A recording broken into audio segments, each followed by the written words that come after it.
Tonight on To The Point, tracking a weather impact alert. As fire season ramps up, how officials are preparing. I think the mindset is always be ready. The controversial high-speed rail project could cost the state even more money. We'll tell you how much and how advocates and lawmakers are responding. Plus, a voter-approved health initiative could be on the chopping block, how it could impact millions of patients across California. And a shocking act of domestic terror at an IVF clinic in Palm Springs, who they believe was behind it and why. We start with breaking news just into the newsroom tonight. Firefighters are battling a massive 3-alarm fire out in Manteca. They say 3 buildings, including 2 homes, caught fire on Willow Avenue. One firefighter is hospitalized after suffering heat exhaustion. They say flames also spread to a nearby auto body and paint shop. Fortunately, crews were able to stop the fire before it reached the building's interior. The cause of the fire remains under investigation. As always, thank you so much for starting your week with us. On To The Point, I'm Alex Bell. And our weather impact alert is now over tonight as a red flag warning expires. But fires have been popping up all day today with some high heat, low humidity and gusty winds, putting fire officials on alert. The biggest challenge so far happened on Sunday. A grass fire burned between an apartment complex and a church. Get this, during service. About a dozen cars were destroyed, leaving behind some charred frames. We had a structure threat of the church as well as the apartments on the other side. So we really wanted to protect those 2 structures. Unfortunately, we did lose some vehicles in that firefight, but that just goes to show you how fast moving these grass fires are and the devastation so quickly they can do. So here's your reminder. Firefighters are urging property owners to clear dry brush right now before the next fire. With that being said, let's get over to meteorologist Brendan Minchef.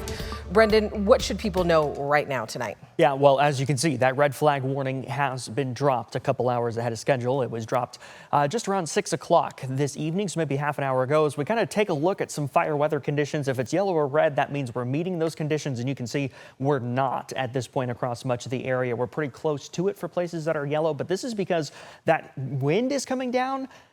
Well, the component is also shifting, I should say. It's not so much a northerly wind anymore. I mean, notice a southwest, west-southwest, west in Stockton, west-northwest. So we're not seeing as much of that northerly wind down the valley, which is that dry wind. Once we start introducing these westerly winds, these southwesterly winds, that is a wetter air, right? Because that's coming through the delta, bringing some moisture into the valley with it. So relative humidity is climbing. Even though wind speeds are dropping, it is still gusty out there, but it's all about the direction of that wind. You can see we're no longer in the teens. We're in those 20 to 30% ranges for relative humidity, and temperatures coming down a little bit as well. We're in the low to mid 80s. In a little bit, we'll talk about what we can expect for the rest of the week and the holiday weekend, Alex. All right, Brendan, thank you. And our weather coverage does not end here. Brendan will have your full forecast coming up a little bit later in the show. And you can also stay up to date with the forecast and weather impact alert team by streaming the ABC 10 Plus TV streaming app straight to your TV. One of the state's most controversial projects is under scrutiny again tonight. The high-speed rail project is behind schedule and it's over budget. And high-speed rail officials say the estimated cost has increased yet again. ABC 10's Jeannie Nguyen is here to share the new price tag and also how lawmakers are responding. Alex, I have reported that the state needs to come up with $7 billion by next summer to continue to fund the high-speed rail project. A new update tonight shows that $7 billion could possibly become $10.2 billion. And this comes as the state is facing a $12 billion budget deficit. This project, as proposed, is not going to be built. And now we're spending billions and billions of dollars that we don't have. As vice chair of the Senate Transportation Committee, Senator Tony Strickland says the state cannot afford to put more money into the controversial high-speed rail project. On Monday, high-speed rail officials say the state could possibly need to find an additional $10.2 billion by next summer in order to continue to fund the project, and there might be a $400 million cost reduction. Officials say this estimate is on the higher range and is largely due to inflation. After the $10.2 billion, if it goes forward, is more expensive than the whole entire project that was proposed to the people of California. Officials say the updated cost estimate for the Merced to Bakersfield corridor ranges from $34.9 billion to $38.5 billion. A big difference from the initial proposal of $45 billion for the entire project from San Francisco to Los Angeles. That will be the first in the nation high-speed rail track is about to take place. And so I want to get it done. And that's our commitment. The governor's recent May revised budget proposal, if approved, will provide at least $1 billion a year to the project through the Cap and Invest program. My guess is he's going to use his slush fund and the cap and trade to come up with the other part of that money. Again, I think that's money not well spent. Even with the criticisms from lawmakers and the state facing a $12 billion deficit, advocates say this is a beneficial long-term investment for California. The High Speed Rail Alliance is an advocate for high-speed rail projects across the country. They say if any state can accomplish this goal, it's California. I wish there was this kind of scrutiny on highway projects. You know, we just assume that people want to drive, and we've designed our country to force people to drive. I don't think that's acceptable. Adding that the project will eventually be cost-effective for residents in the long run.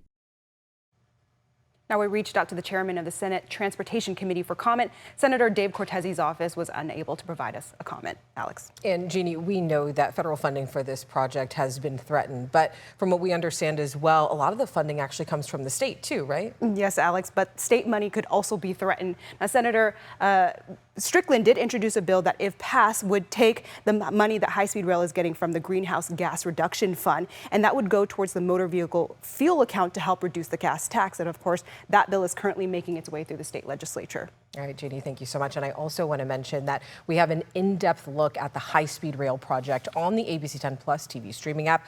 To the Point looks at what progress has been made and the many challenges ahead. You can find California's High Speed Rail on the home screen. Just download the app for free straight to your TV. Well, healthcare advocates are warning that Governor Gavin Newsom's Medi-Cal budget could drastically harm reproductive services throughout the state. Last week, the governor proposed shifting money for voter-approved increases to reproductive care and doctors' pay to help offset California's $12 billion budget deficit. Reporter Monica Madden breaks down the impact and also the reaction tonight.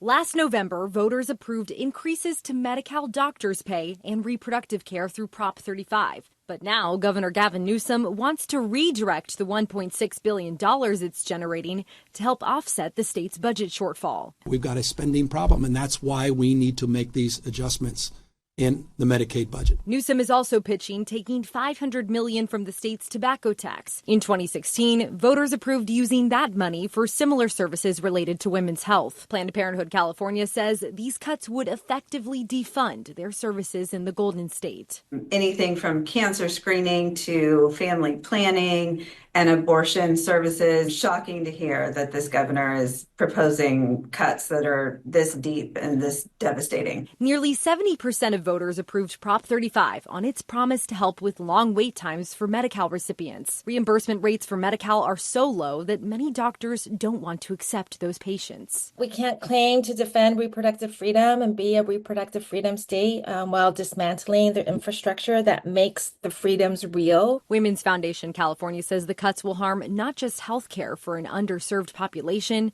but trust in government. I mean, I think it says to voters, your votes don't matter. The budget is not just a fiscal statement, it's a moral statement. It's a moral statement about what California cares about. The governor addressed these concerns to reporters last Wednesday.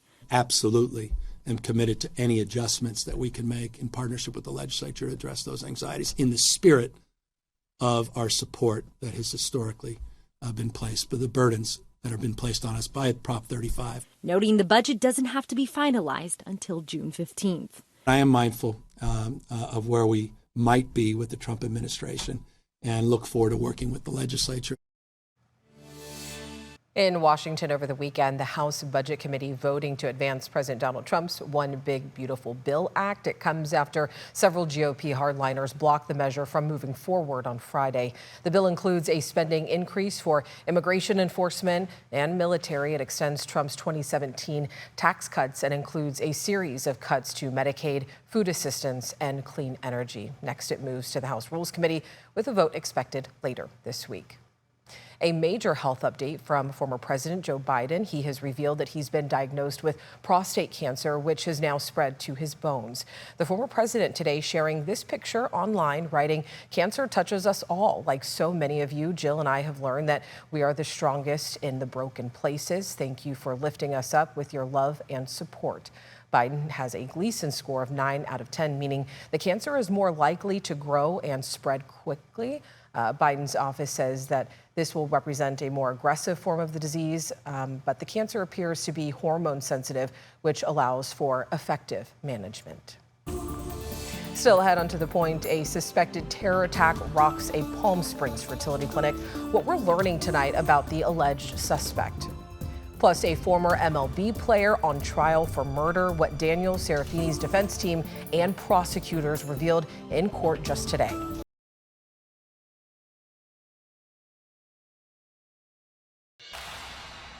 Welcome back. Taking a live look over Sacramento tonight. A warm start to the week, but let's get things over to meteorologist Brendan Minchef with our forecast because things are changing a little bit. The fire warning went out of effect, so we're seeing some changes in the wind, right? Yes, and those fire weather conditions are improving. A lot of that has to do with the direction of the wind. That northerly component is dropping off. You see, we're still looking at northerly winds up in Marysville about 10 miles per hour, but now it's a southwest wind in Sacramento, west, southwest in Fairfield, west in Stockton, basically a west northwest wind down in Modesto. What that means is once you start seeing these westerly winds, these westerly components, that wind is coming from the ocean. It's coming from the Delta, which means it's a more humid wind. So it starts raising that humidity and kind of tapers off that fire danger. Still something to be mindful of because it has been a dry day. It's going to take another hour or so before we can really say the threat has passed us. But I mean, look at this. Relative humidity now 33% in Sacramento, 34% Fairfield, 31% Stockton, 21% Modesto. So things are now improving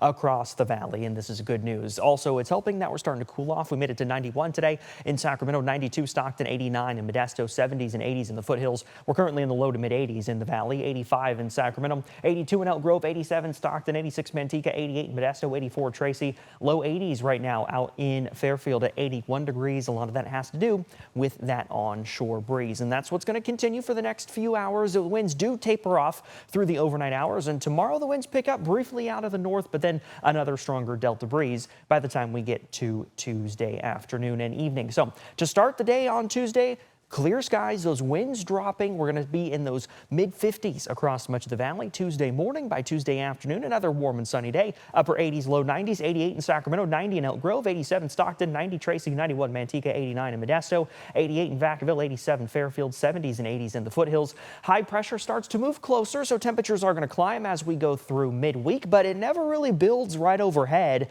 That's going to keep our temperatures warm, but closer to seasonal. I'm looking at 80s for much of the next several days, and that includes through the holiday weekend, and we're going to stay in a very similar pattern even into next week. So as we look the next 10 days, not a lot of temperature fluctuation. It does get warm Wednesday in the 90s, but then we're basically in the mid 80s. Beyond that, Alex. All right, Brendan, thank you so much. Next, on to the point, opening statements in the murder trial of Daniel Serafini, the key claims made in front of the jury today. And caught on camera, shocking video of a smash and grab robbery out in Modesto. Tonight, the search for more than a dozen people involved.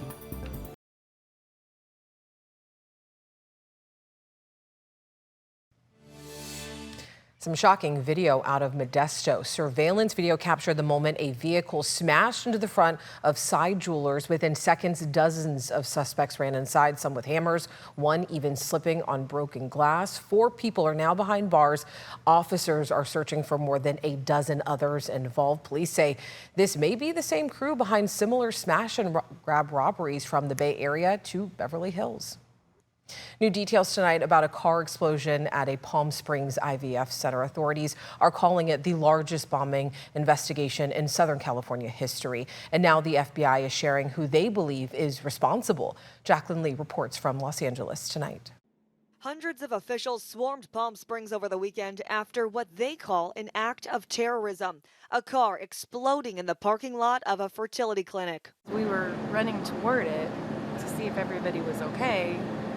People were telling us, no, go back, shelter in place. There could be another one. 4 people were injured in the blast. Authorities say the body of the suspect was found next to the charred remnants of a detonated vehicle in the parking lot of the American Reproductive Center. We are fairly confident that that subject is Guy Edward Bartkus, 25-year-old. The subject had nihilistic ideations, and this was a targeted attack against the IVF facility. This debris field spans more than 250 yards in all directions. And the contents of the building is spread over all 5 lanes of traffic. Witness Nima Tabrizi was across the street from the explosion and says he felt the entire building shake. It literally looked like something out of a movie because you had everybody come out of the buildings, everyone come out into the streets and just like, whoa, you know? And you came for vacation. Came for a vacation to relax, ended up in a domestic terror attack. Officials executing a search warrant at the suspect's home in the city of 29 Palms, about an hour outside Palm Springs. The U.S. Attorney in Los Angeles describing the suspect's writing as a, quote, anti-pro-life manifesto. Is that part of the investigation and a possible planned attack for next week? We are looking through that. We are tracking a possible manifesto out there, and it's part of our ongoing investigation. Officials say they were able to save all the embryos at the facility. Authorities say they believe the suspect was attempting to live stream the explosion. They say the city is safe and the investigation continues. Jacqueline Lee, ABC News, Los Angeles. Opening statements began today in the trial of former Major League Baseball player Daniel Serafini. He's accused of murdering his 70-year-old father-in-law, Gary Spoor, and attempted murder of his wife, Wendy Wood, at their home in June of 2021. Prosecutors opened their case against Daniel Serafini, saying jurors will see evidence the murders of Gary Spoor and Wendy Wood were planned. They quoted a text from Serafini mentioning $20,000 and saying, "I'm going to kill them one day." Prosecutors also showed maps of the places Serafini and his alleged accomplice, Samantha Scott, had been on the day before, day of, and day after the shooting. He also said that evidence will show surveillance video of the vehicle the two used to drive to and from the couple's home. Now, this is the surveillance video in question. Serafini's lawyer told jurors that the man seen running in the video is not Serafini. They say the mannerisms and body shape are not the same as their client. They also told jurors that Samantha Scott would testify for the prosecution because she had made a deal that would allow her to get off easier on lesser charges. He asked the jury to pay close attention to her testimony and to compare it to the actual facts. Now, lawyers also addressed the money situation by saying money was not a motivator in this case because Serafini's in-laws were very generous and had given his wife $90,000 on the day of the shootings. The trial is expected to begin tomorrow morning at 8:30 with the prosecution showing its evidence.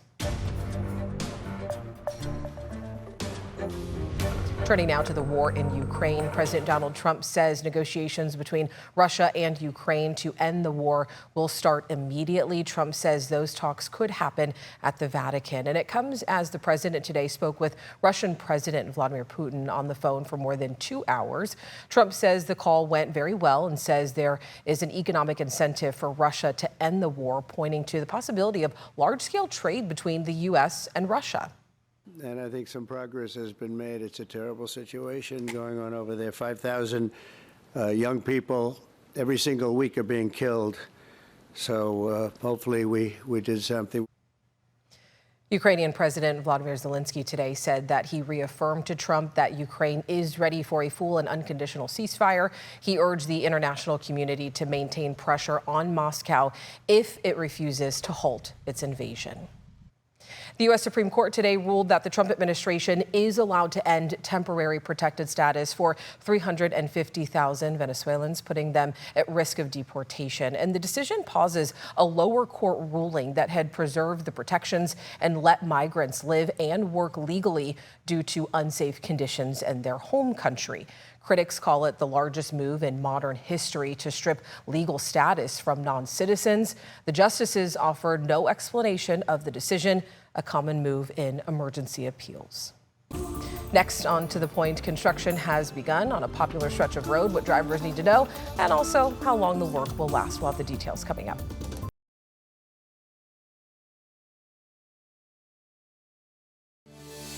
Crews have officially started a major resurfacing project along Sunrise Boulevard in Citrus Heights.